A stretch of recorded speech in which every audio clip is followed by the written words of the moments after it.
Hello and welcome to Fantasy Football by Ben. This is the fourth video of 4 today. I hope you guys are enjoying this as much as I am. Thank you for watching the videos and liking and subscribing. Alright, so we're getting into the tight ends now. I only did my top 15 tight ends when I did this ranking, and so I hope you enjoy. Alright, my tight end 1, who is currently tight end 1, Travis Kelce. His next 5 games don't really matter. I mean, Travis Kelce is pretty much a must-start every week, like I was talking about in my last wide receiver video, which means that, so I had Tyreek Hill ranked wide receiver 2, and Travis Kelce is in the same offense, and Travis Kelce is just as valuable, if not more valuable, than Tyreek Hill this season. Tyreek Hill has, 11 touchdowns in the season. Maybe it's 12. But Travis Kelce has way more receiving yards, and he's catching all of these passes. And also, just the fact, he's just in the Chiefs' offense. Travis Kelce, being a part of the Chiefs' offense, automatically makes him more valuable than any other tight end. Just like with Tyreek Hill being in the Chiefs' offense, but also he's not as valuable as Devontae Adams. So that's a different story. But Travis Kelce is by far the most valuable tight end. At number 2, I have Darren Waller, currently tight end 2. Next 5 games, Falcons, Jets, Colts, Chargers, Dolphins. Dolphins are pretty good against tight ends. Chargers are not. Colts are. Jets are not. Falcons are not. Darren Waller is a tight end 2 because he gets volume. I mean, Darren Waller just in the last 10 games this season that they've played, which is the whole season, Darren Waller, I bet you, has at least seen 5 targets every single game. At least. And that's because he gets volume. Darren Waller is averaging less than 10 yards per catch, and he's still a tight end 2 right now. That's crazy. Darren Waller, I think, just by rest of season, I think he'll finish as a tight end 2. At number 3, TJ Hockenson, who's currently tight end 3. His next 5 games are against the Texans, Bears, Packers, Titans, and Buccaneers.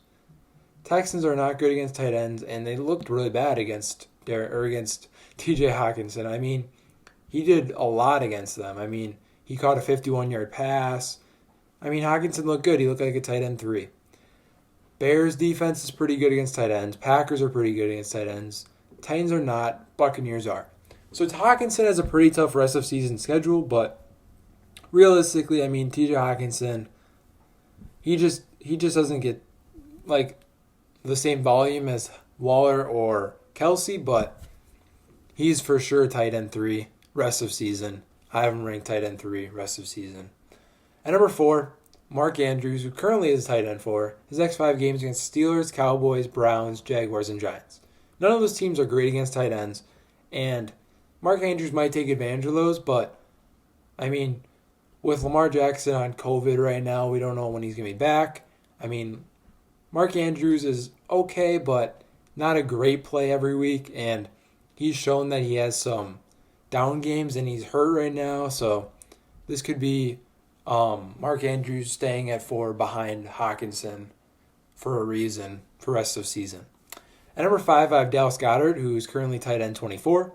His next 5 games against Seahawks, who are pretty good against tight ends, Packers, who are pretty good against tight ends, Saints, who are very bad against tight ends, Cardinals, who are pretty bad against tight ends, and Cowboys, who are pretty bad against tight ends. Dallas Goedert, since he's been healthy, has been phenomenal. Dallas Goedert is a beast, and pretty much if you have Dallas Goedert, you're playing him every week over pretty much anyone below him, and I have Dallas Goedert right now as a tight end 5 for rest of season. At tight end number 6 for rest of season, I have Hunter Henry, who's currently tight end 7. His next 5 games are against the Bills, Patriots, Falcons, Raiders, and Broncos. Bills are not good against tight ends. Patriots are good against tight ends, but they try to just get rid of your best offensive options, so they're probably going to try to cover Keenan Allen or Austin Eckler pretty well, so I think Hunter Henry could have a big game. Falcons are not good against tight ends. Raiders are not good against tight ends, and Broncos are not good against tight ends. So I do think Hunter Henry has a very easy schedule going forward, and I like Hunter Henry rest of season. I have him at number 6 for rest of season. At number 7 for rest of season, I have Rob Gronkowski, who's currently tight end 10. His next 5 games are against the Chiefs, He has a bye. Vikings, Falcons, Lions. So the bye week hurts him, obviously, like I've said with the last couple videos I've made.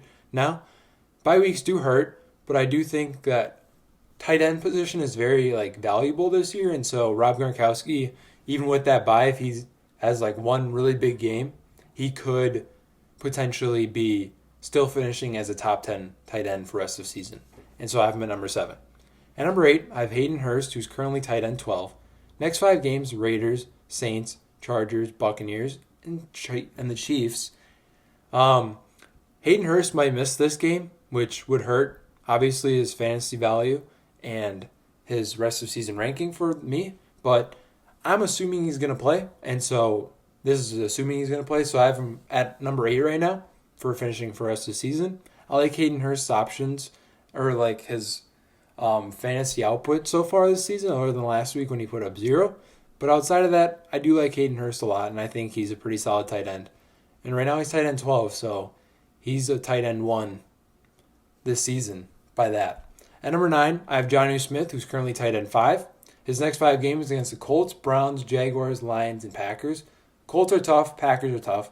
Outside of that, those defenses are not good against tight ends, and I like Jonnu Smith going forward.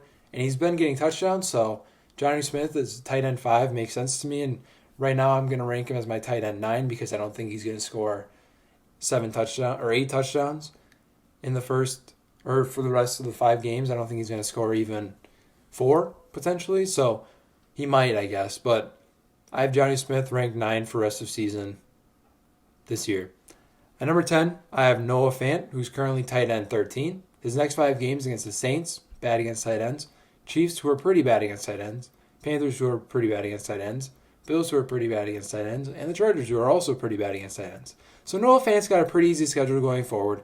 And, I mean, Noah Fant, as long as Drew Lock's playing and is giving him targets, then I think Noah Fant's is a very good tight end rest of the season. And I have him at number 10, which is a tight end 1 still. And so I do think that Noah Fant will be a top 10 tight end rest of season. So I have him ranked 10th.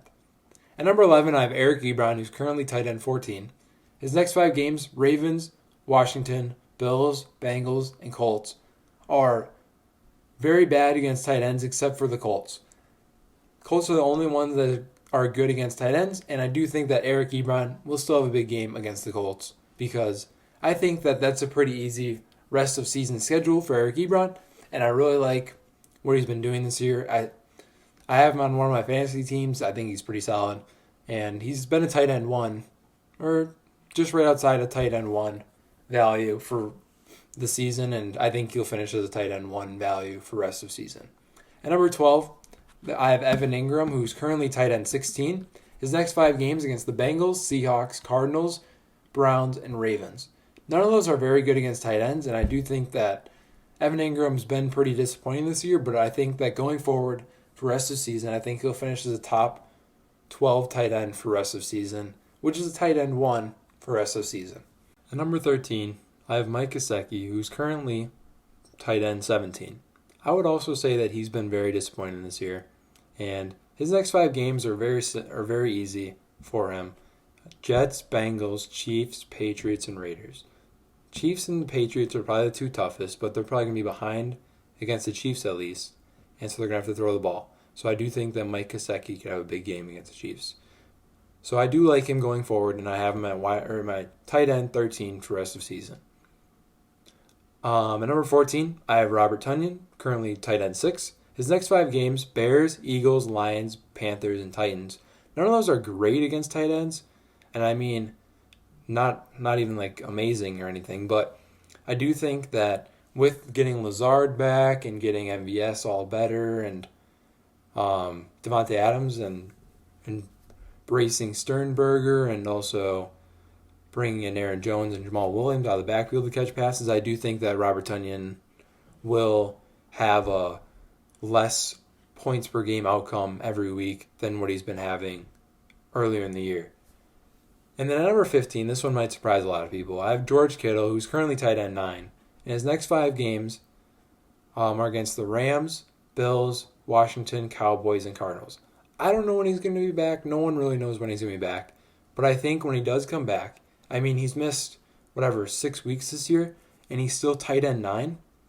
So I do think that whenever he comes back, whether it's only for 2 games or for 1 game, I do think that he has a potential of being a top 15 tight end rest of season to end the season. Thank you for watching. I hope you enjoyed. If you did, be sure to hit that thumbs up button. Subscribe if you're new. That was 4 videos today. I hope you enjoyed all of them. Leave a like on all of them. Comment anything you have questions about. See you in the next video. Peace.